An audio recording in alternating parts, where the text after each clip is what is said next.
Marwari media अब देख रहे हैं। आज है 18 अप्रैल 2026 शनिवार का दिन, हिंदू तिथि बैसाख माह की प्रतिपदा। नजर डालेंगे आज की बड़ी खबरों पर। शुरुआत करेंगे दुनिया की बड़ी खबर के साथ। बहुत बड़ी खबर, अमेरिकी राष्ट्रपति डोनाल्ड ट्रंप ने दावा किया है कि ईरान अपने संवर्धित यूरेनियम का भंडार अमेरिका को सौंपने के लिए तैयार हो गया है। आपको बता दूं, यूरेनियम का इस्तेमाल परमाणु हथियार बनाने में होता है। और सबसे बड़ी खबर तो यह है, ट्रंप ने व्हाइट हाउस में पत्रकारों से यह भी कहा है कि दोनों देश शांति समझौते के काफी करीब हैं। उन्होंने कहा है कि अगर यह डील हो जाती है तो तेल की सप्लाई शुरू हो जाएगी और हालात सामान्य हो जाएंगे। इसके साथ ही उन्होंने यह भी कहा, अगर समझौता इस्लामाबाद में होता है तो वह पाकिस्तान भी जाने को तैयार है। हालांकि ईरानी मीडिया ने ट्रंप के दावे को गलत बताया है और कहा है कि अमेरिकी राष्ट्रपति हवाई किले बना रहे हैं। और देखिए, इसी बीच सबसे बड़ी खुशखबरी तो यह है, ईरान ने सीज फायर के दौरान हॉर्मुज स्ट्रेट पूरी तरह खोल दिया है। विदेश मंत्री सईद अब्बास अरागची ने एक्स पर पोस्ट कर बताया कि सभी कमर्शियल जहाजों को गुजरने की इजाजत होगी। यह फैसला लेबनान में सीज फायर के बाद लिया गया है, यानी कि शायद अब आने वाले दिनों में एक बड़ी समस्या का हल होगा। एलपीजी गैस और तेल की समस्या समाप्त हो जाएगी। और देखिए, हॉर्मुज स्ट्रेट यानी कि जल डमरू मध्य खोलने के बाद अमेरिकी राष्ट्रपति डोनाल्ड ट्रंप ने ट्रूथ सोशल पर पोस्ट कर ईरान को शुक्रिया कहा है। आगे बढ़ेंगे, देश की बहुत बड़ी खबर, महिला आरक्षण बिल से जुड़ा संविधान संशोधन बिल सरकार लोकसभा में पास नहीं करवा पाई। इसमें संसद की 543 सीटों से बढ़ाकर 850 सीटें करने का प्रावधान था, लेकिन मोदी सरकार को बड़ा झटका लगा है। 21 घंटे की चर्चा के बाद इस पर मीटिंग हुई। लोकसभा में 528 सांसदों ने वोट डाले, पक्ष में 298 और विपक्ष में 230 वोट पड़े। जानकारी आपको दे दूं, बिल को पास कराने के लिए 2/3 बहुमत की आवश्यकता थी। 528 का 2/3 352 होता है। इस तरह यह बिल 54 वोटों से गिर गया है। और सबसे बड़ी बात तो यह है, पिछले 12 सालों के शासन में यह पहला मौका है जब मोदी सरकार सदन में कोई बिल पास नहीं करवा पाई है। इससे पहले अमित शाह ने 1 घंटा स्पीच दी थी, कहा था कि अगर यह बिल पास नहीं होता तो इसकी जिम्मेदारी विपक्ष की होगी। बहरहाल आगे बढ़ जाते हैं। राजस्थान से बहुत बड़ी खबर, 21 अप्रैल को पचपदरा में आधुनिक रिफाइनरी का भव्य लोकार्पण होगा। प्रधानमंत्री मोदी रिफाइनरी राष्ट्र को समर्पित करेंगे। मंत्री जोगाराम पटेल ने इसे ऐतिहासिक कदम बताते हुए कहा है कि रिफाइनरी से पश्चिमी राजस्थान के विकास को पंख लगेंगे। भारत सरकार को हर साल 21,000 करोड़ रुपए की आय का अनुमान है। उन्होंने यह भी बताया, राजस्थान को 4,000 से 5,000 करोड़ रुपए का संभावित लाभ होगा। हजारों युवाओं को रोजगार के नए अवसर मिलेंगे। जोधपुर, बाड़मेर, जैसलमेर समेत कई क्षेत्रों को बड़ा फायदा होगा। इस कदम से औद्योगिक भविष्य को नई उड़ान मिलेगी और पश्चिमी राजस्थान में 50,000 नए रोजगार की संभावना है। खैर, आगे बढ़ जाते हैं। एक और बहुत बड़ी खबर, ईरान और अमेरिका के बीच जारी तनाव अब भारतीय मंडियों तक पहुंच गया है। खाड़ी देशों में युद्ध जैसी स्थितियों के कारण इसबगोल और जीरे की अंतर्राष्ट्रीय मांग में भारी गिरावट दर्ज की गई है। देखा जाए तो इस वैश्विक संकट का सीधा असर अब स्थानीय किसानों और व्यापारियों की जेब पर पड़ रहा है, जिन्हें फसल का उचित दाम न मिलने से भारी आर्थिक नुकसान उठाना पड़ रहा है। जानकार बताते हैं, वर्तमान में इसबगोल का एक्सपोर्ट ना के बराबर हो गया है। युद्ध से डिमांड घटी है। व्यापारियों ने कहा है कि समुद्री रास्तों पर भी जोखिम बढ़ गया है। इसके परिणाम स्वरूप शिपिंग कंपनियों ने कंटेनरों का किराया भी 3 से लेकर 4 गुना तक बढ़ा दिया है। माल ढुलाई महंगी होने की वजह से भी गल्फ देशों के साथ जर्मनी, रसिया और यूरोपीय देशों में जाने वाला इसबगोल बीच में ही अटक गया है। एक और बड़ी और काम की खबर दे दूं, भारत में जनगणना 2027 की तैयारियां शुरू हो चुकी है। राजस्थान में जनगणना का प्रथम चरण 1 मई से शुरू होगा। इस चरण में मकान सूचीकरण और मकानों की गणना होगी। 1 मई से 15 मई तक स्वगणना होगी। वहीं 16 मई से 14 जून 2026 तक घर घर जाकर मकानों की गणना की जाएगी। इस काम के लिए प्रदेश में 1,60,000 कार्मिकों की नियुक्ति की गई है, जिसमें अधिकांश शिक्षक शामिल है। ऐसे में जनगणना में काम कर रहे कार्मिकों के ट्रांसफर पर संकट के बादल मंडराने लगे हैं। दरअसल राजस्थान शिक्षक काफी समय से ट्रांसफर का इंतजार कर रहे हैं, लेकिन सरकार ट्रांसफर को लेकर सफाई दे चुकी है। अब एक बार फिर शिक्षकों को ट्रांसफर का इंतजार करना होगा, क्योंकि अब शिक्षकों को जनगणना के काम में जुटना होगा।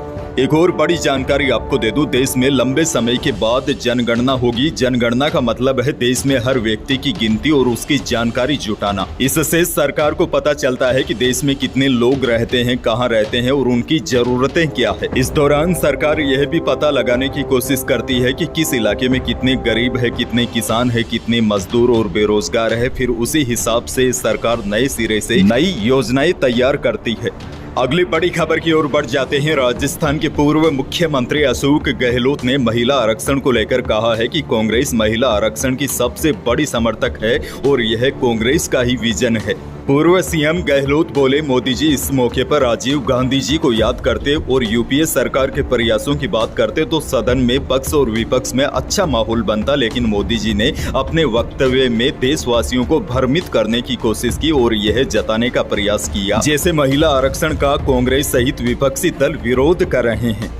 आगे बढ़ेंगे। एक और बड़ी खबर, टीकाराम जूली ने कहा, प्रदेश के किसान पहले से ही महंगाई, कर्ज और बेमौसम बारिश की मार झेल रहे हैं। ऐसे में प्रधानमंत्री किसान सम्मान निधि योजना के तहत भुगतान रुकना उनकी परेशानियों को और बढ़ा रहा है। विधानसभा में नेता प्रतिपक्ष टीकाराम जूली ने इस मुद्दे को जोरदार तरीके से उठाते हुए कहा कि किसानों के साथ हो रही यह स्थिति गंभीर चिंता का विषय है। उन्होंने आरोप लगाया है कि सीकर और अलवर सहित कई जिलों में किसानों का भुगतान रोका जाना उसके साथ अन्याय है। उन्होंने कहा है कि प्रशासनिक लापरवाही की वजह से हजारों किसान अपने हक से वंचित रह रहे हैं। टीकाराम जूली ने मुख्यमंत्री से मांग की है कि इस मामले में तुरंत हस्तक्षेप कर किसानों के रुके हुए भुगतान को जल्द से जल्द जारी किया जाए ताकि किसानों को राहत मिल सके। एक और बहुत बड़ी खबर, राजस्थान के सबसे चर्चित युवा विधायक रविंद्र सिंह भाटी एक बार फिर सुर्खियों में है, लेकिन इस बार वजह उनका कोई आंदोलन नहीं बल्कि उनकी सुरक्षा में अचानक की गई कटौती है। बाड़मेर जिला पुलिस अधीक्षक कार्यालय ने जारी एक आधिकारिक पत्र में प्रदेश की राजनीति में हड़कंप मचा दिया है। आदेश के अनुसार विधायक भाटी को दी गई अतिरिक्त सुरक्षा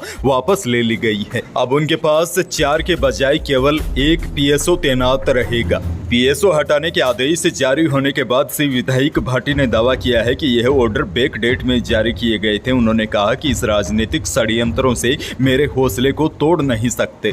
जोधपुर से बड़ी खबर, जोधपुर के त्यूरी में 200 साल पुरानी परंपरा से बारिश का अनुमान लगाया जाता है और इस बार भी यह अनुमान लगाया गया। मान्यता के अनुसार इस बार ज्येष्ठ यानी कि मई जून में मानसून की शुरुआत कमजोर रहेगी, लेकिन आषाढ़, भाद्रपद और श्रावण में मानसून अच्छा रहने वाला है। बीकानेर से बड़ी और दुखद खबर, बीकानेर में चाइनीज माझे से गला कटने से 8 साल के बच्चे की मौत हो गई। माझे से बच्चे की श्वास नली कट चुकी थी। घटना शुक्रवार दोपहर करीब 3:30 बजे देशनोक में ओवरब्रिज पर चढ़ते समय हुई।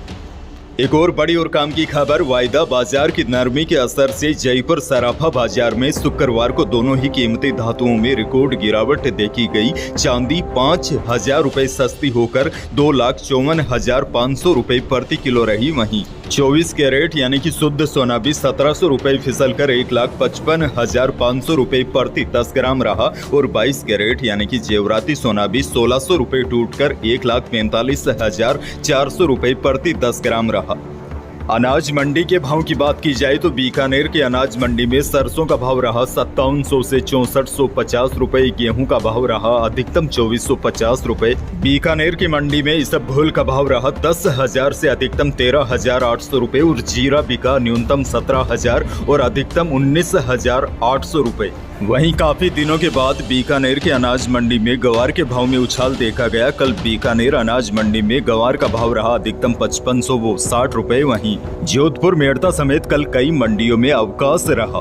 मौसम को लेकर बड़ी खबर आपको दे दूं, राजस्थान में शुक्रवार दोपहर अचानक मौसम बदल गया। हनुमानगढ़ के नोहर में बारिश के साथ ओले गिरे। नोहर अनाज मंडी में बारिश से अनाज भीग गया। वहीं चूरू के राजगढ़ में भी बारिश के साथ तेज आंधी चली। मौसम विज्ञान केंद्र जयपुर के अनुसार एक हल्के प्रभाव के पश्चिमी विक्षोभ की वजह से 17 अप्रैल को गंगानगर, हनुमानगढ़, चूरू और आसपास के इलाकों में मौसम में बदलाव देखा गया। हालांकि शेष भागों में गर्मी तेज रही और मौसम लगभग साफ रहा। अब देखिए बड़ी जानकारी यह है, मौसम विभाग के ताजा अपडेट के अनुसार आने वाले दिनों में मौसम का असर मिला जुला रहेगा। हालांकि 20 या 21 अप्रैल को एक और कमजोर पश्चिमी विक्षोभ के असर से प्रदेश के कुछ भागों में हल्की आंधी या हल्की बारिश के झोंके देखे जा सकते हैं।